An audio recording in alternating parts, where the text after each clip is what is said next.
The clock on the wall of Café Lumière struck 5 in the evening, and Eliza Thornton tied her apron with the practiced speed of someone who had done it thousands of times before. The small coffee shop sat on the corner of Pine and Maple Streets, not fancy enough to attract the wealthy crowd, but charming enough to keep a steady stream of regulars. An old upright piano gathered dust in the corner, a leftover from the previous owner who had dreams of hosting music nights that never quite took off.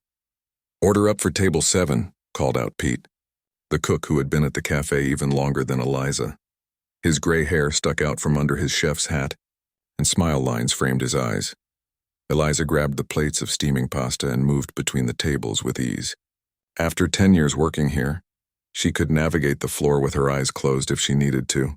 She set the plates down in front of an older couple who smiled up at her. "Thanks, dear," said the woman who came in every Thursday with her husband. "Smells wonderful as always." "Enjoy your meal," Eliza replied with a genuine smile. "Can I get you anything else?" After making sure they were happy, she moved on to wipe down an empty table by the window.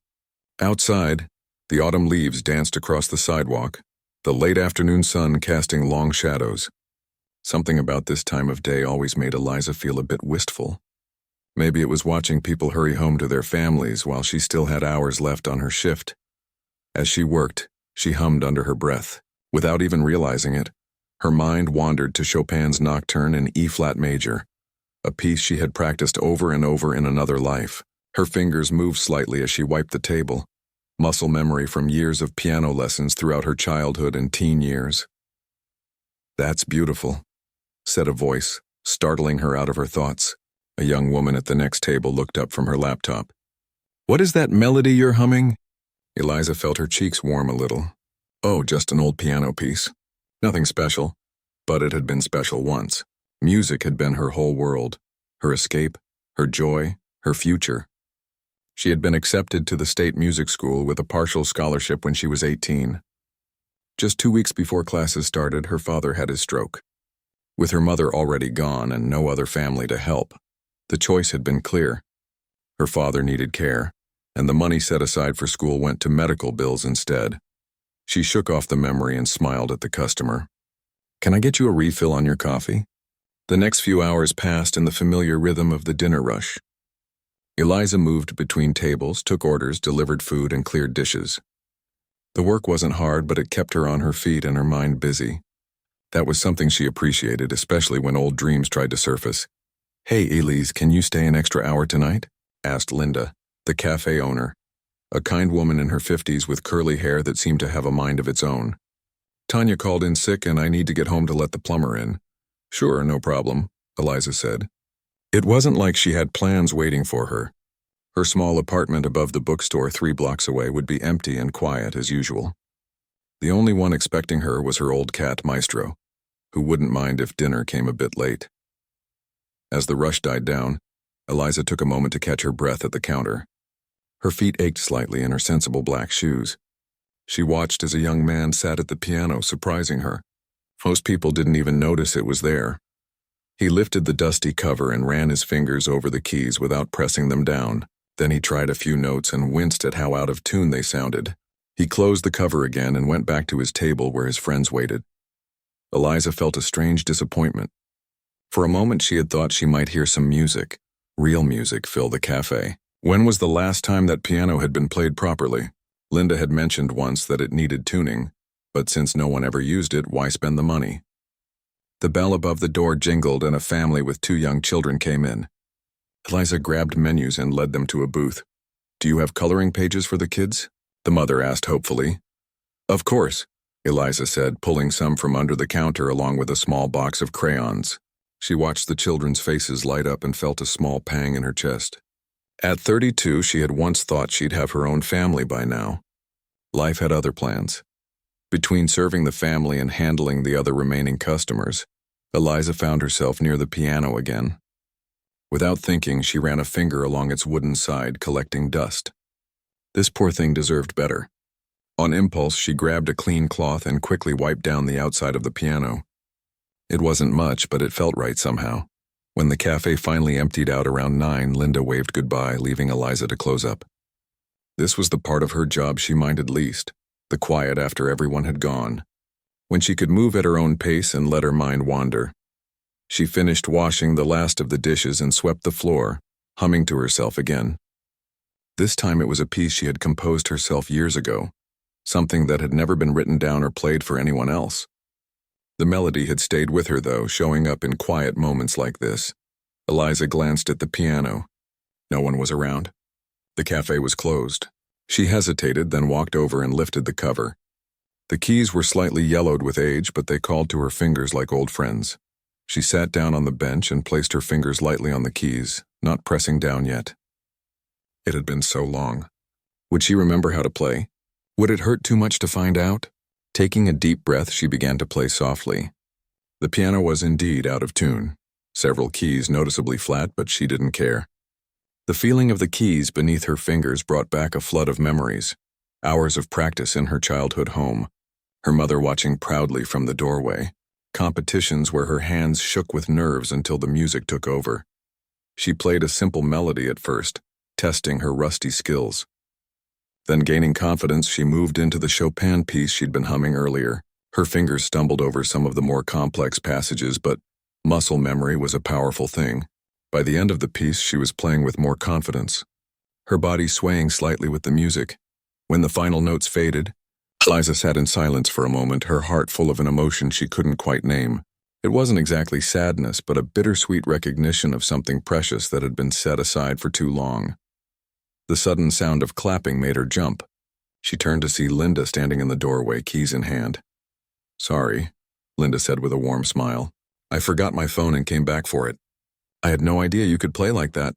Eliza stood up quickly, embarrassed to be caught. "It was nothing. Just fooling around." "That wasn't nothing," Linda said, walking over.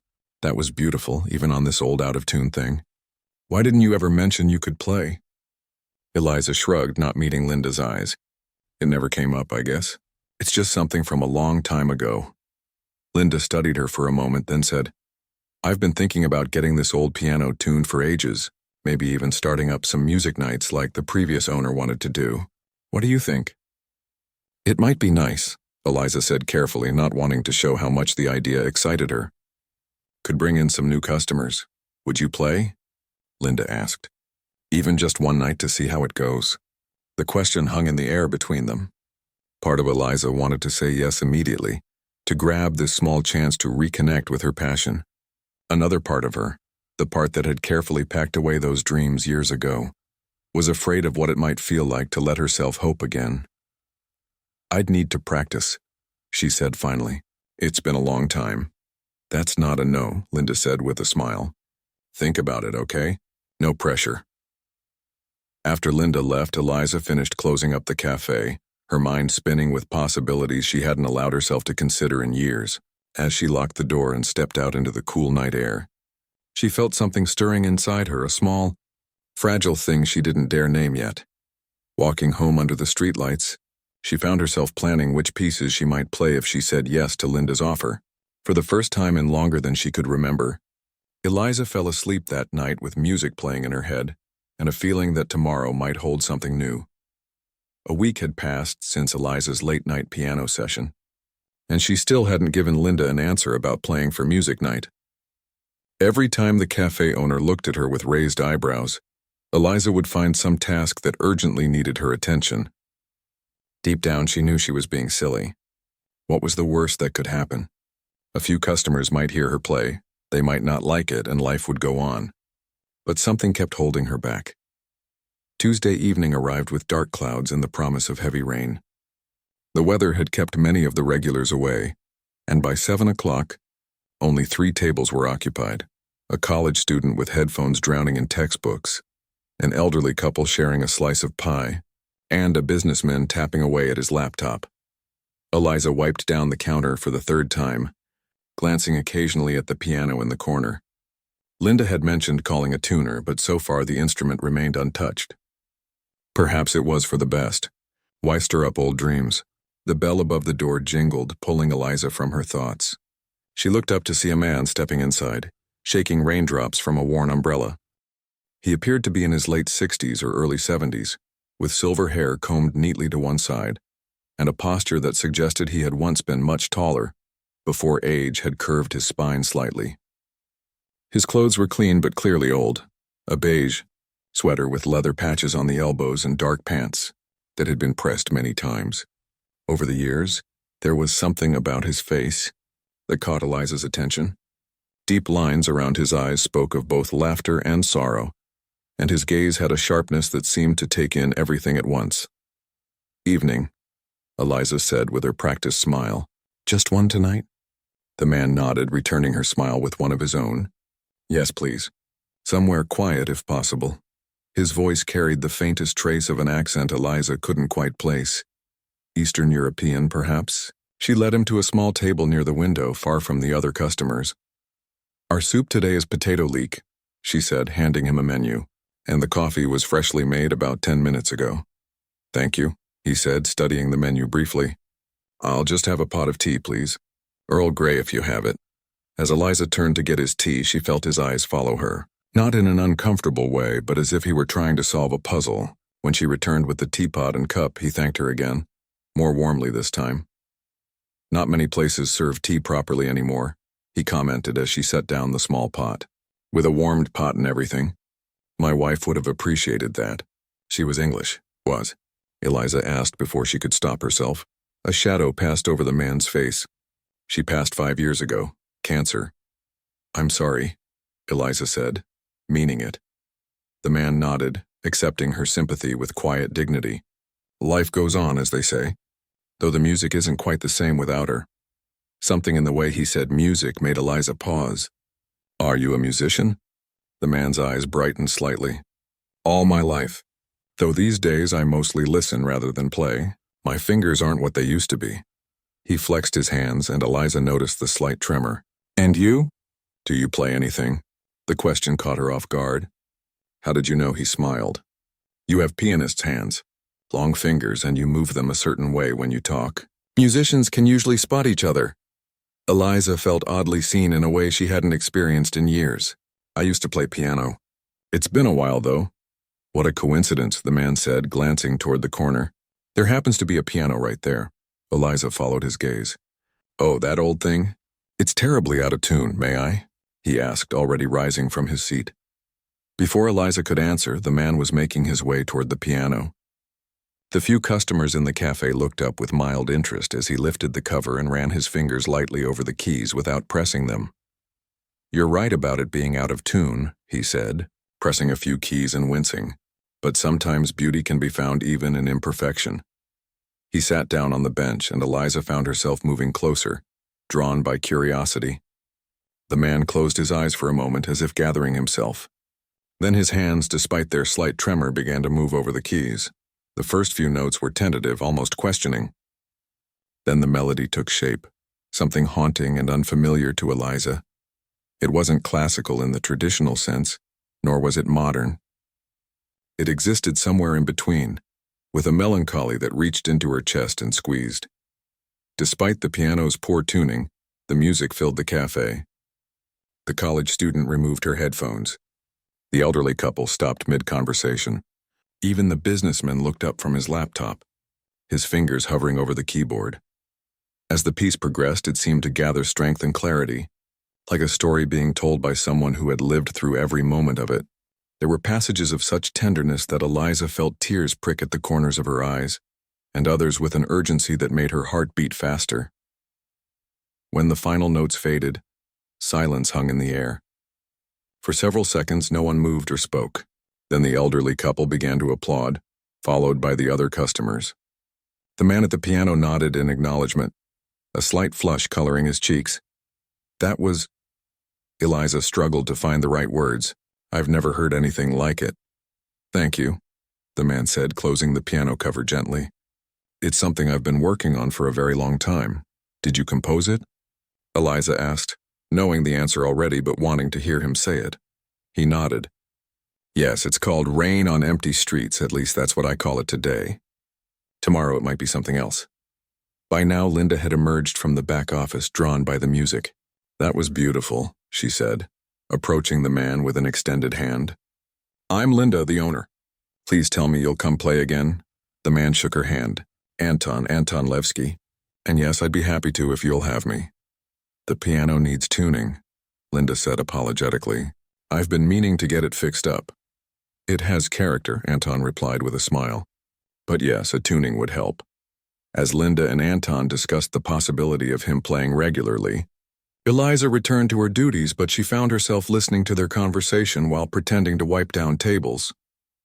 Just moved to the area, Anton was saying.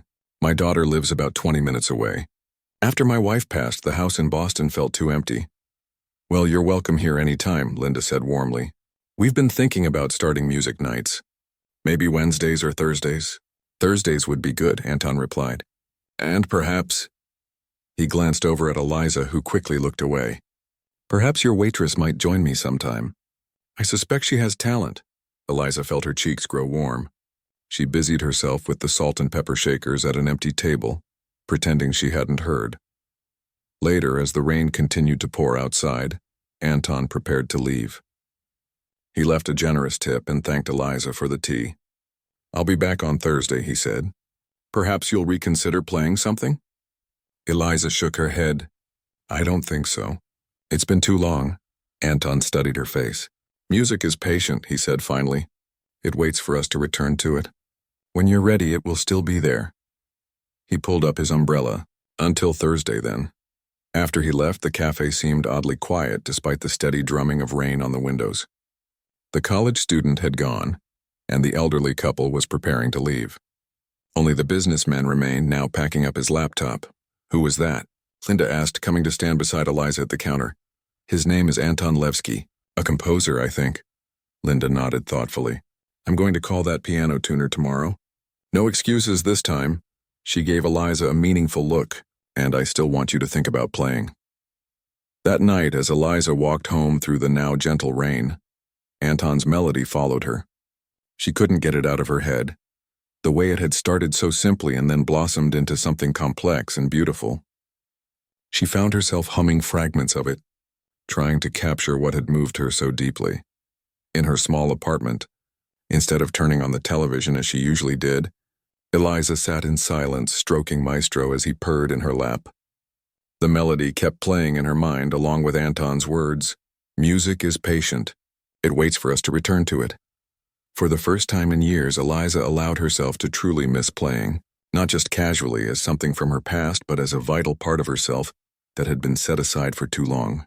She thought about the music school she never attended, the concerts she never gave, the joy she had denied herself. Thursday was only 2 days away. Anton would return and he would play again. The thought filled her with a strange mixture of anticipation and fear. She wasn't ready to play in front of others, maybe she never would be. But perhaps she could listen. Perhaps that would be enough for now. As she got ready for bed, Eliza found herself making a decision. Tomorrow she would ask Linda for the piano tuner's number. She would call and schedule a time for them to come. It was a small step. Hardly worth noting to anyone else, but to Eliza, it felt monumental. She fell asleep with Anton's melody still playing in her head, her fingers twitching slightly against the bedsheet as if finding their place on invisible keys. In her dreams, she was playing again, but this time without fear or regret, just the pure joy of creating something beautiful. Thursday arrived with clear skies and a crisp autumn breeze that sent golden leaves dancing past the cafe windows. Eliza had been distracted all day, dropping a plate during the lunch rush and mixing up 2 orders. Her mind kept wandering to the evening ahead, when Anton would return to play. You seem jumpy today, Pete commented as he slid a turkey sandwich across the kitchen counter for her to deliver. Got a hot date or something? Eliza shook her head. Just tired, I guess. But it wasn't fatigue making her heart beat a little faster. It was anticipation mixed with a strange sort of dread. Somehow Anton's music had awakened something she'd tried to keep dormant for years. Linda had called the piano tuner as promised. He had come yesterday afternoon, an older gentleman with thick glasses and nimble hands who spent 3 hours coaxing the neglected instrument back to its proper sound. Eliza had watched whenever she could, fascinated by the process and the tuner's obvious love for his craft. She'll sing for you now, the tuner had said when he finished, playing a quick scale to demonstrate. The difference was remarkable, like wiping dust from an old painting to reveal vibrant colors underneath. Now, as the afternoon shifted into evening, Eliza found herself glancing at the clock more often than usual. Linda had put a small sign in the window. Live piano music tonight, 7 to 9 p.m. Word had spread among the regulars, and by 6, the cafe was already filling up. I've never seen it this busy on a Thursday, Pete said, peeking out from the kitchen. The power of music, huh? At 6:45, Anton arrived carrying a worn leather satchel. He looked more put together than on Tuesday, wearing a dark blue blazer over a light gray shirt. He nodded to Eliza as he entered. Good evening, he said, his eyes taking in the crowded cafe. Quite an audience tonight. Everyone's excited to hear you play, Eliza replied, leading him to a small table she'd reserved near the piano. Can I get you some tea first? That would be lovely. Thank you. While Anton settled in, Eliza hurried to prepare his tea. She felt oddly nervous, as if she were the one about to perform. When she returned with the teapot, Anton was leafing through sheets of music from his satchel.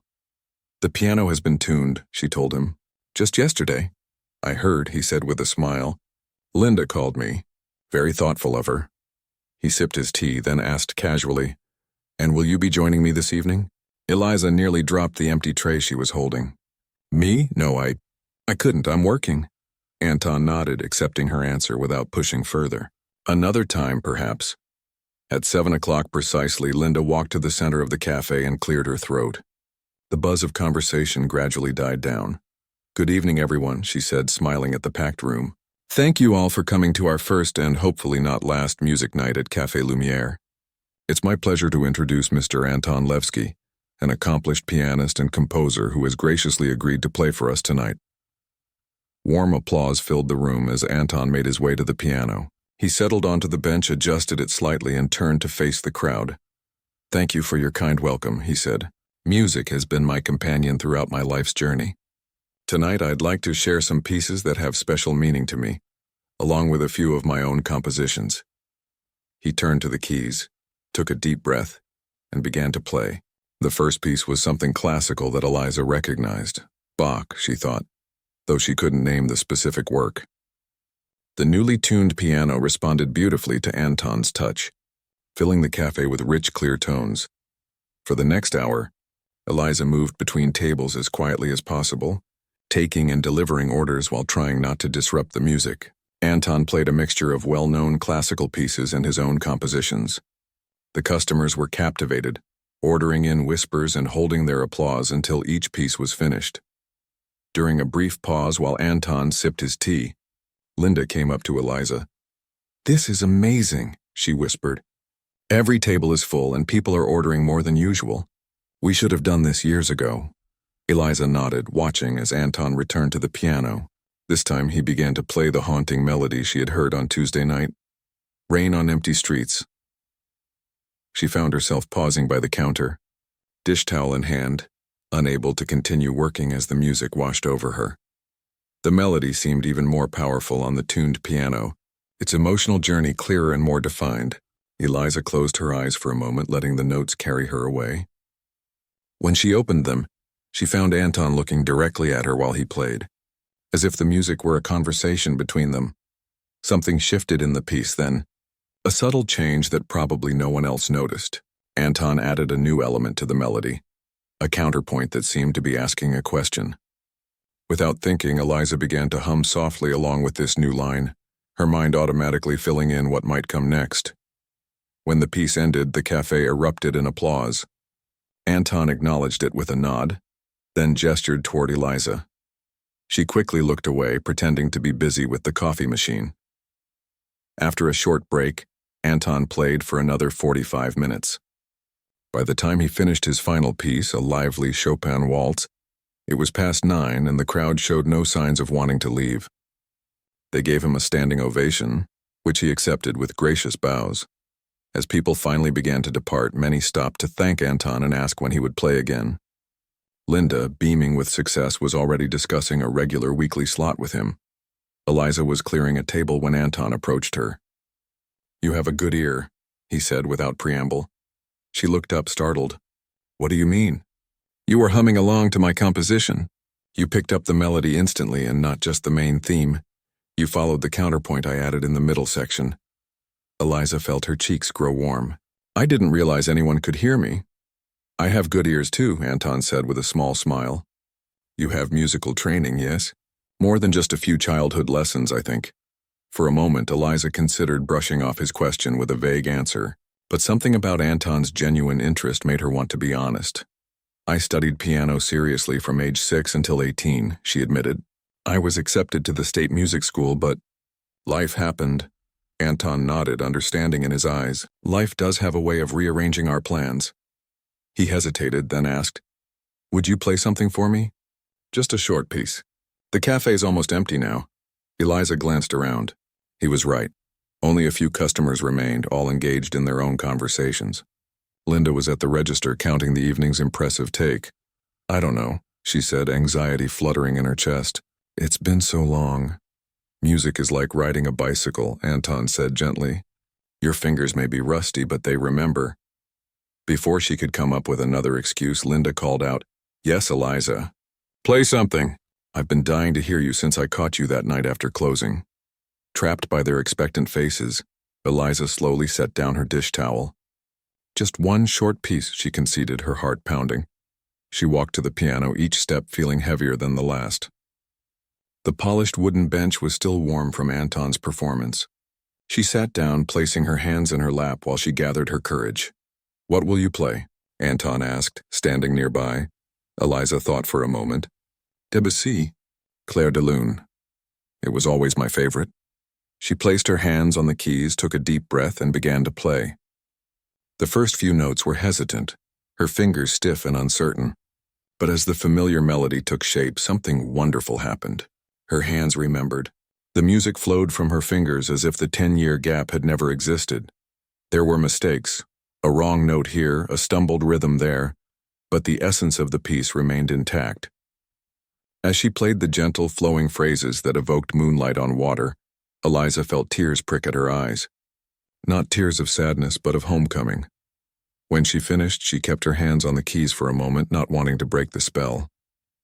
Then she became aware of the silence around her. Looking up, she saw that the remaining customers, Linda, and even Pete from the kitchen, had stopped to listen. That was beautiful, Linda said softly. Indeed, Anton agreed, his expression thoughtful. You have a natural touch, Eliza. The music breathes when you play it. Embarrassed by the attention, Eliza stood quickly. Thank you, but I'm really out of practice. I made so many mistakes, Anton waved his hand dismissively. Mistakes are nothing. Feeling is everything. And you play with genuine feeling. As the last customers left and closing time approached, Anton lingered, helping Eliza stack chairs on tables while Linda closed out the register. In the quiet of the nearly empty cafe, he finally asked the question Eliza had been dreading. Why did you stop playing? You have a gift, Eliza paused, chair in hand. My father had a stroke right before I was supposed to start music school. There was no one else to care for him, and no money for both his medical bills and my tuition. She set the chair down carefully. By the time he passed away 3 years later, it seemed too late to start over. Anton was quiet for a moment. It's never too late, he said finally.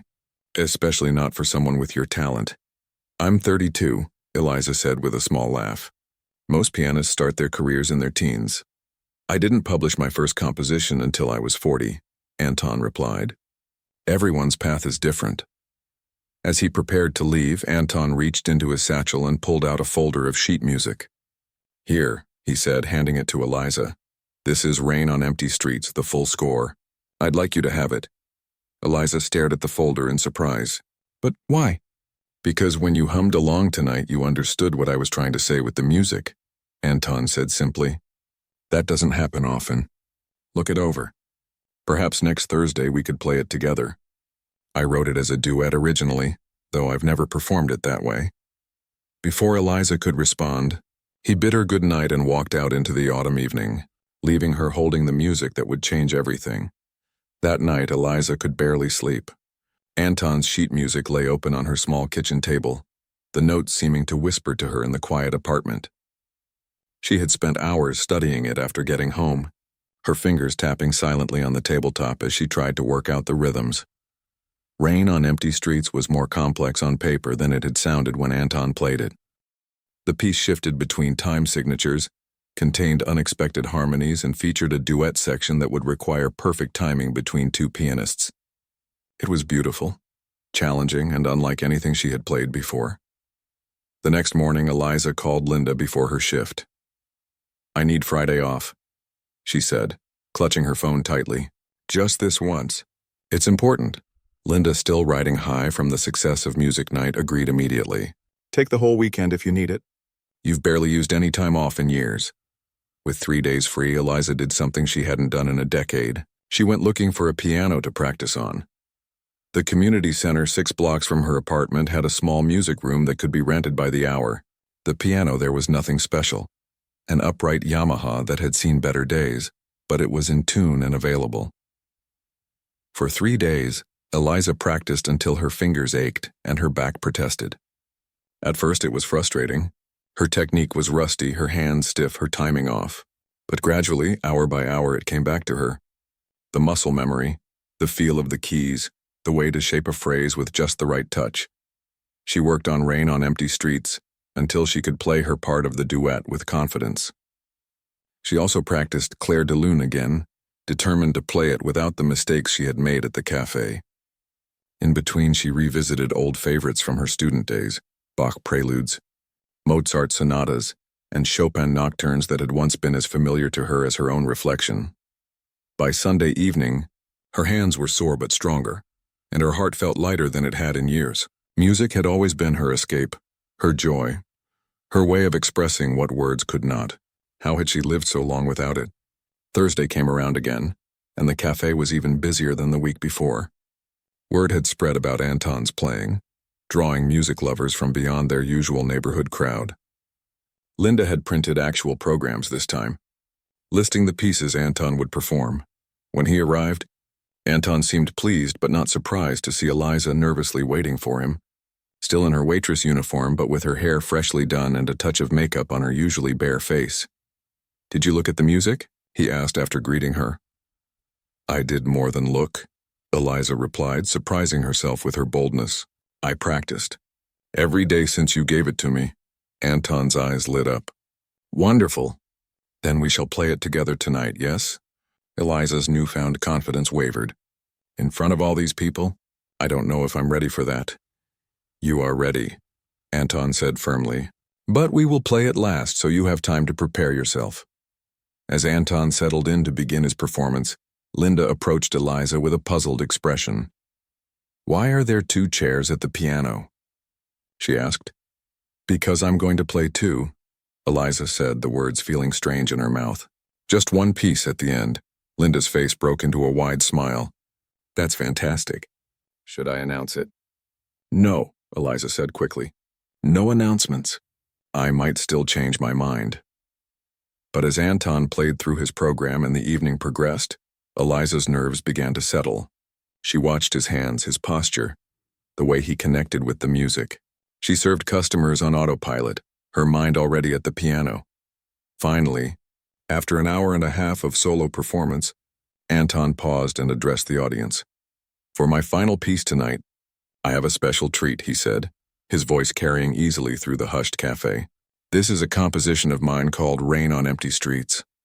I wrote it as a duet many years ago, but tonight will be the first time I've performed it as intended, with 2 pianists." A murmur of interest ran through the crowd. Anton turned toward where Eliza stood frozen by the counter.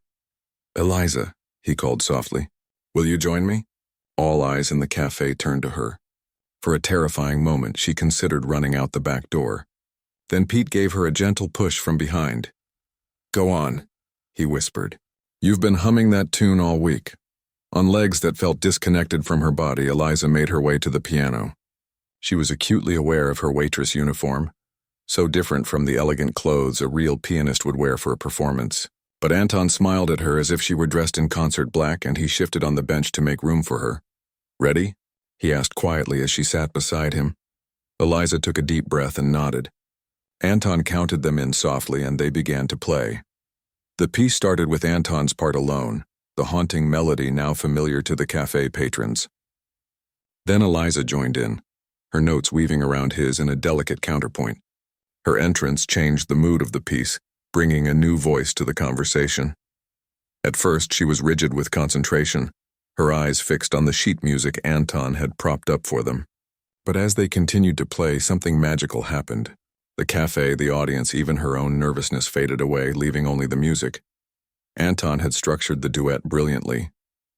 His part provided the foundation, while Eliza's added colors and textures that transformed the piece from a solo reflection into a dialogue between two voices. Sometimes they echoed each other. Sometimes they diverged into contrasting themes, but always they remained connected by the underlying emotion of the music. Halfway through, there was a passage where Eliza's part took the lead, with Anton providing subtle harmonies beneath. She felt rather than saw him nod encouragingly as her fingers found their way through the complex sequence. The melody soared under her touch, filling the cafe with a sound that was somehow both melancholy and hopeful. As they approached the final section, Eliza realized she was no longer looking at the sheet music. She was playing from memory, from feeling, from some deep place inside that had been dormant for too long. Her fingers moved with confidence now, dancing over the keys as if they had never been away. The piece ended with both parts coming together in a series of gentle chords that seemed to float in the air even after the final notes had been played. For a long moment there was complete silence in the cafe. Then the applause began. It started softly, almost reverently, then grew until it filled the room. Eliza sat stunned, her hand still resting on the keys. Anton placed his hand briefly over hers and whispered, "Take your bow.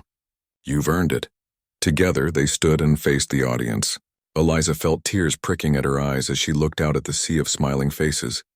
Linda was beaming from behind the counter. Pete had come out from the kitchen and was applauding loudly. Even the college student who always sat in the corner with her headphones was on her feet, clapping enthusiastically. "Encore!" someone called from the back. Anton looked at Eliza questioningly. She hesitated, then nodded. Without discussing it, they both sat down again and began to play Clair de Lune, Anton taking the lower register, Eliza the melody. They had never rehearsed it together, but somehow they found a perfect synchronicity, their interpretation of Debussy's beloved piece bringing fresh tears to Eliza's eyes. When they finished the encore, the applause was even more thunderous. This time, Eliza's smile came easily as she took her bow. As the crowd began to disperse, people came up to congratulate them. Several asked if Eliza would be playing again next week. A gray-haired woman who introduced herself as a retired music teacher from the local high school pressed a business card into Eliza's hand. "I have a few students who could benefit from lessons with someone like you," she said. "If you're interested, give me a call." Eliza stared at the card in disbelief. "But I'm not a teacher," she protested. "You have what can't be taught," the woman replied. "Natural musicality and genuine feeling. The rest is just practice." After the last customers had left and Linda had locked the door, the three of them sat at a corner table with cups of tea. Linda couldn't stop smiling. "That was incredible," she said for the 10th time. "Absolutely incredible. The two of you together." She shook her head at a loss for words. Anton sipped his tea calmly, but his eyes were bright with satisfaction. "It was as I imagined when I wrote it," he said. "Two voices in conversation, neither complete without the other. You planned this all along, didn't you?" Eliza asked suddenly. "From that first night when you came in during the rain. You heard me humming and you decided..." Anton smiled mysteriously. "Let's just say I recognized something in you that reminded me of myself many years ago. Sometimes talent needs a little push to find its way back into the light." "Well, whatever your plan was, I'm grateful," Linda said. "The cafe hasn't been this busy in years. And more importantly," she looked at Eliza with genuine affection, "I've never seen you look so alive." It was true, Eliza realized. She felt different, lighter, more present, more herself. The music had awakened something that had been sleeping for too long. "So," Anton said, setting down his cup, "same time next week?" Eliza thought about the retired music teacher's card in her pocket, about the feeling of sitting at the piano again, about the years she had spent believing that her dream was over. Maybe it wasn't too late after all. Maybe this was just a new beginning. "Same time next week," she agreed. "But I might need to adjust my work schedule if we're going to make this a regular thing." Linda waved her hand dismissively. "We'll figure it out. I'm not losing my star pianist now that I've found her." As they left the cafe that night, walking together under the autumn stars, Eliza felt a sense of possibility that had been missing from her life for a very long time. The path ahead was uncertain, but for the first time in years, she was excited to see where it might lead. 6 months had passed since that first duet with Anton, and Eliza's life had transformed in ways she never could have imagined. She still worked at Café Lumière, but only 3 days a week now. The other 4 days were filled with music. On Tuesday and Wednesday afternoons, she taught piano to a small but growing group of students, using the community center's practice rooms. Her first students had come through the retired music teacher, Mrs. Reynolds, who had given Eliza her card that night. Word had spread, and now she had 8 regular students ranging from a bright-eyed 7-year-old just starting out to a retired postal worker, fulfilling a lifelong dream. Thursdays remained sacred, music night at the cafe, where she and Anton continued to perform together. Their repertoire had expanded beyond his compositions to include classical duets and even some jazz standards that brought a new crowd of listeners. The cafe had never been so successful, and Linda had started taking reservations for Thursday nights. Fridays and weekends, Eliza practiced, sometimes alone, sometimes with Anton, who had become both mentor and friend. Under his guidance, she had begun composing her own music, simple pieces at first, but growing more confident with each attempt. On this particular Tuesday morning in early spring, Eliza sat at her kitchen table with a cup of coffee, reviewing the sheet music for a new piece she was working on. Sunlight streamed through the window, catching dust motes in its golden beams. Maestro the cat lounged nearby, occasionally opening one eye to check on her progress. The sound of her phone ringing broke the peaceful silence. It was Anton. "Good morning," she answered, still focused on the music in front of her. "I think I've figured out that middle section we were stuck on yesterday." "Excellent," Anton said, his voice carrying an unusual excitement. "But that's not why I'm calling. I've just received the most interesting email. A former colleague of mine from the conservatory is now the director of admissions there. I sent him a recording of our performance from last month." Eliza sat up straighter. "You did what?" "Don't worry," Anton said quickly. "I asked Linda's permission to set up the microphones, remember? For our archive."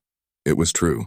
Anton had been recording their Thursday performances for the past few months, claiming it was good to have a record of their progress. "Anyway," he continued, "my friend was very impressed. Particularly with your solo piece, the Chopin Nocturne." Eliza's heart began to beat faster. And he would like us to come play at the conservatory next month. They're having a special concert series featuring local talent. But more importantly," Anton paused dramatically, "he mentioned that they have a special program for exceptional mature students. Full scholarship." The coffee cup slipped from Eliza's fingers, spilling across the table and onto her sheet music. She barely noticed. "Anton, I'm 33 years old," she said, grabbing a dish towel to mop up the spill.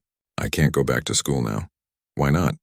"You're playing at a level many of their current students would envy, and you've only been back at it for 6 months. Imagine what you could do with proper training again." "But my job, my apartment, my students—" "Details," Anton said dismissively. "Details can be worked out. The important thing is the opportunity. Will you at least come with me to play at the concert, meet my friend, see the school?" Eliza closed her eyes, thinking of the 18-year-old girl who had once received an acceptance letter from this same conservatory.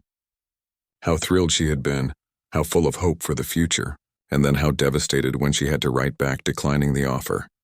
"Okay," she said finally. "I'll play at the concert, but no promises beyond that." "Wonderful," Anton exclaimed. "I'll let him know right away. Oh, and Eliza, bring your composition, the one we've been working on. I think they should hear that too." After hanging up, Eliza sat for a long time, staring at her coffee-stained music sheets without really seeing them. The conservatory. It had been her dream once. A dream she had carefully packed away along with her sheet music and metronome when her father fell ill. Could she really consider reviving it now at her age? That evening, as she walked to the community center to teach her lessons, Eliza found herself paying attention to details she normally overlooked. The way spring flowers pushed through cracks in the sidewalk, the changing quality of light as the days grew longer, the sound of children playing in the park. Life continuing, changing, renewing itself. Her first student of the day was Lily, the 7-year-old who approached the piano with a mixture of enthusiasm and occasional frustration that reminded Eliza of herself at that age. "Miss Eliza." Lily greeted her, bouncing on the piano bench. "I practiced every day this week, just like you said." "That's wonderful," Eliza replied, sitting down beside her. "Show me what you've learned." As Lily carefully picked out the simple melody they had been working on, Eliza felt a surge of pride. 6 months ago, she could never have imagined herself teaching, passing on her love of music to others. Yet here she was, and the joy it brought her was undeniable. Later that night, after her last student had left, Eliza remained at the piano. Her fingers moved across the keys, finding the notes of her own composition, a piece she had titled Second Chances. It was still rough in places, still finding its voice much like she was. The following weeks passed in a blur of preparation. Anton insisted they rehearse more intensively for the conservatory concert, pushing Eliza to refine her technique and interpretation. He was a demanding teacher, but his belief in her abilities never wavered. "Again," he would say after she played through a difficult passage, "but this time don't just play the notes. Tell the story." By the time the day of the concert arrived, Eliza felt as ready as she could be. The conservatory was an imposing building of red brick and tall windows, set on a tree-lined campus that hummed with youthful energy. Students hurried along the paths carrying instrument cases and stacks of books, their faces bright with purpose. Anton's friend, Dr. Thomas Wilson, met them at the entrance. He was a tall man with kind eyes and a firm handshake. "Anton has told me so much about you," he said to Eliza. "I'm very much looking forward to your performance tonight." The concert hall was smaller than Eliza had imagined, but beautifully designed, with perfect acoustics and a magnificent grand piano on the stage. As she and Anton prepared backstage, she could hear the audience filing in, the murmur of voices growing louder. "Nervous?" Anton asked, adjusting his bow tie. "Terrified," Eliza admitted. "Good," he said with a smile. "That means you care." They were the final performers of the evening, following a string quartet and a young flautist who played with technical brilliance if not much emotional depth. As they walked onto the stage together, the applause was polite but restrained, a room full of music experts reserving judgment. Their program began with a Bach duet, moved through Schubert's Fantasy in F minor, and then to Anton's Rain on Empty Streets, which had become their signature piece. With each work, Eliza felt herself relaxing into the music, forgetting the audience, forgetting everything except the conversation between the notes and her fingers. For her solo piece, she had chosen Chopin's Nocturne in E-flat major, opera 9, No. 2, a piece she had played as a teenager, but now approached with the emotional understanding of an adult who had known both loss and rediscovery. As the final notes faded away, there was a moment of complete silence before the applause began, enthusiastic, genuine, and touched with surprise. Then came the moment Eliza had both anticipated and dreaded. Anton announced that they would close with an original composition by Eliza Thornton, titled Second Chances. As she began to play her own music in this hallowed space, surrounded by portraits of famous composers and musicians, Eliza felt a strange sense of coming home. The piece spoke of her journey, the years of silence, the unexpected awakening, the joy of rediscovery. It was the most personal thing she had ever shared, and yet as she played, she could feel the audience connecting with the emotions behind the notes. When they finished, the applause was immediate and heartfelt. Dr. Wilson was the first on his feet, leading a standing ovation that spread through the hall.